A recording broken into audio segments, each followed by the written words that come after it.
എല്ലാവർക്കും വിഷു ആശംസകൾ നേർന്നുകൊണ്ട് പവിത്രം സീരിയലിന്റെ ഇന്നത്തെ എപ്പിസോഡ് തുടങ്ങുമ്പോൾ വേദയും ശ്രീജയും ചേർന്ന് വിഷുക്കണി ഒരുക്കാനുള്ള എല്ലാ സാധനങ്ങളും വാങ്ങാനായിട്ട് കടയിലൊക്കെ പോയിട്ട് തിരിച്ചു വരുമ്പോൾ ശ്രീജയെടുത്തി പറയുകയാണ്, അല്ല നമ്മൾ ഇത്രയൊക്കെ ഒരുക്കിയിട്ട് അച്ഛൻ ഈ കാര്യങ്ങൾ അങ്ങനെ അറിഞ്ഞ് എന്തെങ്കിലും പ്രശ്നം ഉണ്ടായില്ലെന്നാ എൻ്റെ പേടി. ഇത് കേട്ടിട്ട് വേദ പറയാ, അതിന് അച്ഛൻ എങ്ങനെ അറിയാനാ? അച്ഛൻ മുത്തശ്ശിയുടെ വീട്ടിലല്ലേ?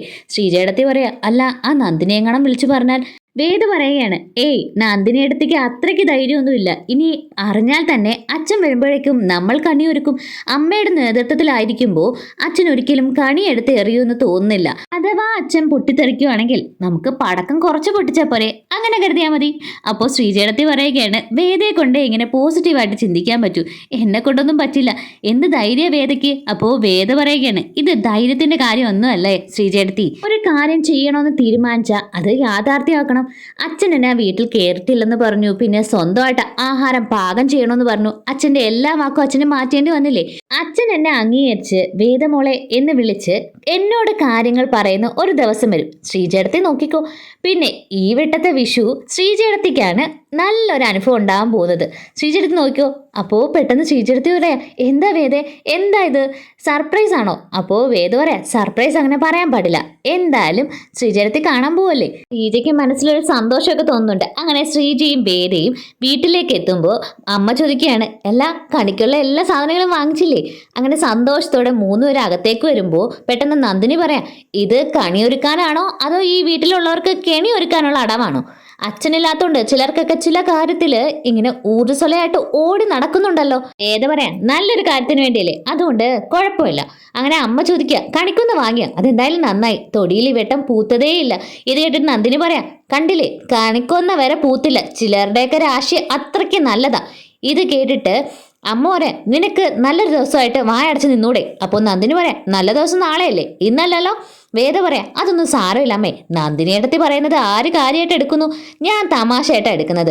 അപ്പോൾ നന്ദിനി പറയാം, ആഹാ നീ എന്നെ അപ്പോൾ അങ്ങനെയാണോ കാണുന്നത്? ഈ വീട്ടിലുള്ള ആരും നന്ദിനിയടത്തി അത്ര സീരിയസ് ആയിട്ട് കാണുന്നില്ലെന്ന് വേദ പറയുമ്പോൾ പെട്ടെന്ന് നന്ദിനി പറയാം, ദേ കേട്ടില്ല അമ്മേ, ഇവള് പറഞ്ഞതിന് അർത്ഥം കേട്ടില്ലേ, എനിക്ക് ഈ വീട്ടിലൊരു വിലയില്ലെന്നല്ലേ?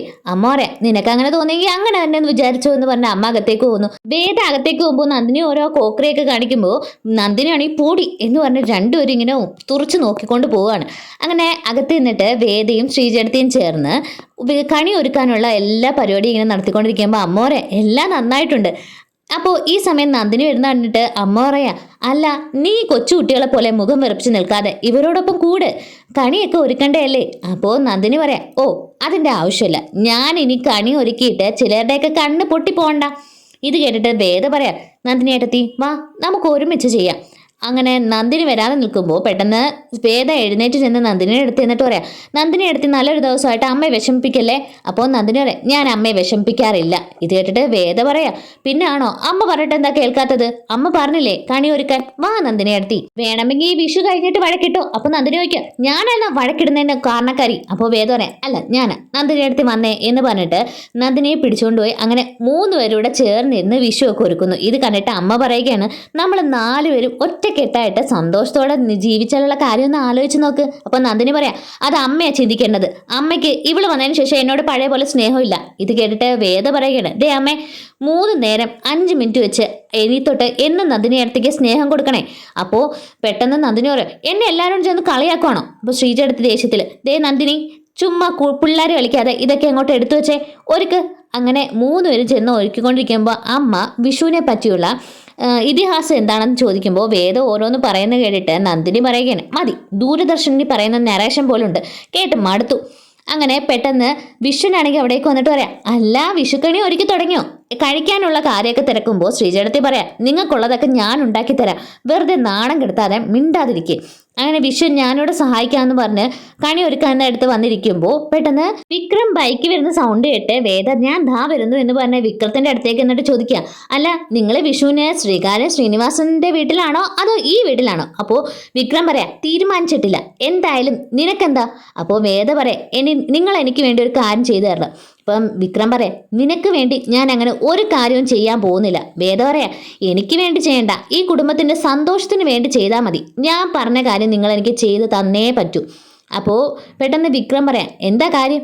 അങ്ങനെ വേദ പറയുന്ന കാര്യമൊക്കെ കേട്ടിട്ട് വിക്രം ഇങ്ങനെ സന്തോഷത്തോടെ നിൽക്കുമ്പോൾ വേദ പറയാം, അപ്പോൾ നാളെ രാവിലെ എല്ലാവരും കണി കണ്ട് കഴിയുമ്പോൾ ഞാൻ പറഞ്ഞ കാര്യം റെഡി ആയിരിക്കണം. എന്താ? അപ്പോൾ വിക്രം സന്തോഷത്തോടെ തലയൊക്കെ ആട്ടുന്നു. അങ്ങനെ വിഷുവിൻ്റെ ദിവസം എല്ലാവരും കണി കാണാൻ ഒരുങ്ങിയിരിക്കുകയാണ്. അങ്ങനെ അമ്മയെ കണി കാണിക്കുന്നത് വേദയാണ്. എല്ലാവരും കണി കണ്ട് തീരുമ്പോൾ അമ്മ പറയാം, മോളെ നീ പോയി വിക്രത്തെ കൂട്ടിക്കൊണ്ടുപോവാ. അപ്പോൾ വേദ പറയാനും വിക്രം പുറത്ത് തന്നെ നിൽപ്പുണ്ട്. എല്ലാവർക്കും ഒരു സർപ്രൈസ് തരാനായിട്ട്. വാ, പ്രത്യേകിച്ച് ശ്രീജേട്ടത്തെയും വിശ്വേട്ടനാണ് സർപ്രൈസ് ആവാൻ പോകുന്നത്. അങ്ങനെ വേദയാണെങ്കിൽ കഥക് തുറക്കുമ്പോൾ കാണുന്നത് ശ്രീജയുടെയും വിശ്വത്തിൻ്റെയും മകള് കൃഷ്ണവേഷം കെട്ടി ഇങ്ങനെ പുറത്ത് നിൽക്കുന്നു. വിക്രം ആണെങ്കിൽ കൂടെ തന്നെ കമ്പിത്തിരിയൊക്കെ കത്തിച്ച് കൂടെ തന്നെ ഉണ്ട്. ശ്രീജയും വിഷു ഇതൊക്കെ കണ്ടിട്ട് സന്തോഷത്തോടെ ശ്രീജ ഓടിച്ചെന്ന് മോളെ കെട്ടിപ്പിടിച്ച് ഉമ്മ കൊടുക്കുകയാണ്. എന്നിട്ട് മോളോട് പറയാം, ഞങ്ങൾ ഉച്ച കഴിഞ്ഞ് മോളെ കാണാനായിട്ട് വരാനിരുന്നതാ. അപ്പോൾ പെട്ടെന്ന് സന്തോഷത്തോടെ വിക്രം പറയുകയാണ്, വേദയാ പറഞ്ഞത് മോളെ കൂട്ടിക്കൊണ്ടുവരാൻ. ഞാൻ ഇന്നലെ രാത്രി തന്നെ മോളെ കൂട്ടിക്കൊണ്ടുവന്നു. വേദ രാവിലെ എഴുന്നേറ്റ് മോളെ കൃഷ്ണനായിട്ട് ഒരുക്കിയതും വേദ തന്നെയാണ്. സന്തോഷത്തോടെ തന്നെയാണ് വിക്രം ഇതൊക്കെ പറയുന്നത്. ഇതൊക്കെ കേൾക്കുമ്പോൾ അമ്മ സന്തോഷത്തോടെ പറയാണ്, മോളെ ഇന്നേ വരെ ഈ വീട്ടിൽ ആർക്കും തോന്നാത്ത കാര്യമാണ് നീ ചെയ്തിരിക്കുന്നത്. ഇത് കേൾക്കുമ്പോൾ ശ്രീജയത്തി പറയാം, നീ എനിക്ക് തന്നത് ഏറ്റവും വലിയ സർപ്രൈസാണ് മോളെ. എൻ്റെ ഈ വിഷു ഒരുപാട് സന്തോഷമുള്ളതാക്കി തന്നത് മോളാ. നീ ഒരിക്കലും ഇത്രയും വലിയൊരു സർപ്രൈസ് എനിക്ക് തരുമെന്ന് ഞാൻ കരുതിയില്ല മോളെ എന്ന് പറഞ്ഞ് ശ്രീജയത്തി വലിയ സന്തോഷത്തിലാണ്. അപ്പോൾ വേദ പറയുകയാണ്, എനിക്ക് ഉറപ്പുണ്ടായിരുന്നു ശ്രീജയത്തിയുടെയും വിശ്വേട്ടൻ്റെയും വിഷു സമ്പൂർണ്ണമാവണമെങ്കിൽ മോള് കൂടെ ഉണ്ടാവണമെന്ന്. അതുകൊണ്ടാണ് ഞാൻ ഇതൊക്കെ ചെയ്തേ. ഞാൻ വിക്രമിനെ വിട്ട് മോളെ കൂട്ടിക്കൊണ്ട് വന്നത് എന്നൊക്കെ പറയുമ്പോൾ എല്ലാവർക്കും സന്തോഷമാവുന്നു. അങ്ങനെ പെട്ടെന്ന് വിശ്വത്തിനെ കെട്ടിപ്പിടിച്ച് മോൾ ഉമ്മ കൊടുക്കുമ്പോൾ മോള് ചോദിക്കുകയാണ്, കൈനീട്ടം തന്നില്ലല്ലോ അച്ഛാ. അപ്പോൾ പെട്ടെന്ന് മുത്തശ്ശി അമ്മ പറയുകയാണ്, എല്ലാവർക്കും കൈനീട്ടം തരാൻ പോകുന്നത് ഞാനാണ്. അങ്ങനെ കൈനീട്ടം കൊടുക്കുന്നതിന് മുൻപ് എല്ലാവരും ചേർന്ന് കമ്പിത്തിരിയും പടക്കമൊക്കെ പൊട്ടിക്കുന്നു. എല്ലാവരും സന്തോഷത്തോടെ ഹാപ്പി വിഷു എന്നൊക്കെ പറഞ്ഞ് വിഷു അടിച്ചു പൊളിക്കുകയാണ്. അങ്ങനെ അമ്മയാണെങ്കിൽ എല്ലാവർക്കും ഓരോ തൊട്ട് വെച്ച് കൈനീട്ടം കൊടുക്കുന്നു. വേദയാണെങ്കിൽ അതൊക്കെ തൊട്ട് തൊഴുതുകൊണ്ട് എല്ലാവരും വിഷു ആഘോഷിക്കുന്ന കണ്ടുകൊണ്ട് നിന്നിട്ട് സങ്കടത്തോടെ നിൽക്കുന്ന കാണുമ്പോൾ അമ്മ പറയാം, അടുത്ത വർഷം ഇതേ സമയം വേദയുടെ വീട്ടുകാർ നമ്മളെല്ലാവരും ഒരുമിച്ചായിരിക്കും വിഷു ആഘോഷിക്കുന്നത്. എനിക്ക് ഉറപ്പുണ്ട് മോളെ. എന്നിട്ട് വേദയെ സന്തോഷിപ്പിക്കാൻ ശ്രമിക്കുകയാണ് അമ്മ. വേദയും സന്തോഷത്തോടെ മോളുമായിട്ട് പുറത്തേക്ക് ചെന്ന് എല്ലാവരുടെ കൂടെ ചേർന്ന് പടക്കമൊക്കെ പൊട്ടിക്കുന്നുണ്ട്. അടുത്തതായിട്ട് കാണിക്കുന്നത് ഇതേ സമയം വേദയുടെ വീട്ടിൽ ദീപ്തി ഇങ്ങനെ ഒറ്റയ്ക്കിരിക്കുമ്പോൾ മുത്തശ്ശി വന്ന് ഒരു കൈനീട്ടം കൊടുക്കുന്നു. അപ്പോൾ ദീപ്തി കരഞ്ഞുകൊണ്ട്, നമ്മുടെ വിഷു ഇങ്ങനെ ആയിരുന്നില്ലല്ലോ മുത്തശ്ശി, പക്ഷേ നമ്മൾ ഈ വട്ടം സന്തോഷമൊന്നുമില്ലാതെ വേദേച്ചിയില്ല, ശ്രീയേട്ടനാണെങ്കിൽ വർഷച്ചിയുടെ വീട്ടിൽ പോയി അച്ഛനും അമ്മയില്ല, ആരും ഇല്ലാത്ത ഒരു വിഷു. എന്തായിരിക്കും നമുക്ക് മാത്രം ഇങ്ങനെ?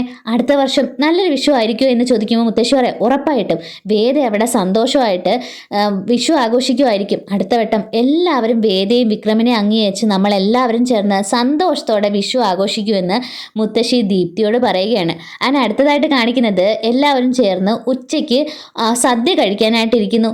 അപ്പോൾ വേദയൊക്കെ വളരെ സന്തോഷത്തിലാണ്. വിക്രമാണെങ്കിൽ ഇടയ്ക്കിടയ്ക്ക് വേദയെ നോക്കുന്നുണ്ട്.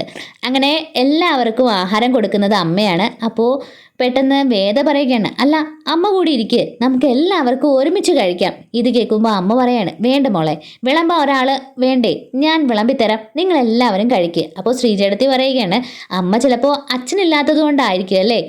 അങ്ങനെ എല്ലാവരും ആഹാരം കഴിക്കുന്നതിനിടയ്ക്ക് വിക്രമാണെങ്കിൽ ഇടയ്ക്കിടയ്ക്ക് വേദയെ നോക്കുന്നു. വേദയാണെങ്കിൽ പെട്ടെന്ന് വിക്രമിനെ നോക്കി ഇങ്ങനെ ആക്കിയൊക്കെ ചിരിച്ച് സന്തോഷത്തോടെ കണ്ണടിച്ചൊക്കെ കാണിച്ചുകൊണ്ട് രണ്ടുപേരും സന്തോഷത്തോടെ പരസ്പരം നോക്കുന്നുണ്ട്. വിക്രമാണെങ്കിൽ ഇവർ തമ്മിൽ നോക്കുന്നത് ആരെങ്കിലും ശ്രദ്ധിക്കുന്നുണ്ടോ എന്ന് ചുറ്റും ഇങ്ങനെ നോക്കുന്നുണ്ട്. അങ്ങനെ എല്ലാവരും ഒരുമിച്ചിരുന്ന് സദ്യ കഴിക്കുന്നു. അങ്ങനെ സദ്യയൊക്കെ കഴിഞ്ഞിട്ട് അമ്മയാണെങ്കിൽ മാഷിനെ വിളിക്കുന്നു. മാഷേ, ഇന്നത്തെ വിഷുവിന് മാഷ് ഇവിടെ ഉണ്ടാവണമായിരുന്നു. എല്ലാവരും ചേർന്ന് അടിച്ചു പൊളിച്ചു. അപ്പോൾ മാഷ് ചോദിക്കുകയാണ്, സത്യമാണോ? അതിന് അമ്മ പറയുകയാണ്, അതേ മാഷേ, ഇന്ന് അപ്പുമോളെ കൂട്ടിക്കൊണ്ട് വന്ന് വേദയാണ് ഈ വീട്ടിലൊരു വിക്രമിനെ കൊണ്ട് സർപ്രൈസ് ഒരുക്കി. എനിക്ക് ഉറപ്പുണ്ട് മാഷേ, നമ്മുടെ മക്കൾ എല്ലാവരും മാറും. ആ കുട്ടിയാണ് ഈ മാറ്റത്തിന് എല്ലാത്തിനും കാരണം. അങ്ങനെ മാഷ് പറയാം, എന്തായാലും നന്നായിരിക്കട്ടെ. അമ്മ എവിടെയെന്ന് ചോദിക്കുമ്പോൾ മാഷ് പറയാണ്, അമ്മ അമ്പലത്തിൽ പോയിട്ട് വന്നിട്ടില്ല, പോയിട്ട് വന്നിട്ട് ഞാൻ നിന്നെ വിളിക്കാൻ പറയാം. പിന്നെ ഒരു കാര്യം കൂടി, ആ കുട്ടി ആ വീട്ടിൽ ഒരുപാട് സന്തോഷത്തോടെ ആയിരിക്കും വിഷു ആഘോഷിക്കുന്നത്. അതിന് ഈ വീട്ടിലും ഒരു കുറവും ഉണ്ടാകാൻ പാടില്ല. അതേ രീതിയിൽ തന്നെ നിങ്ങളും നോക്കണം എന്ന് പറഞ്ഞിട്ട് മാഷ് ഫോൺ കട്ട് ചെയ്യുന്നു. ഇത് കേൾക്കുമ്പോൾ അമ്മയ്ക്ക് സന്തോഷമാവുന്നുണ്ട്. അമ്മ പുറത്തേക്ക് നോക്കുമ്പോൾ വിക്രവും വേദയും വിഷുവും വിനയനും നന്ദിനിയും ശ്രീജേടത്തി എല്ലാവരും ചേർന്ന് പടക്കമൊക്കെ പൊട്ടിച്ച് അടിച്ച് പൊളിക്കുകയാണ്. അമ്മയ്ക്ക് ഇതെല്ലാം കണ്ട് കണ്ണൊക്കെ നിറഞ്ഞ് സന്തോഷത്തോടെ അമ്മ ഇതെല്ലാം ആസ്വദിക്കുന്നു. ഇവിടെ വെച്ചാണ് എപ്പിസോഡ് അവസാനിക്കുന്നത്.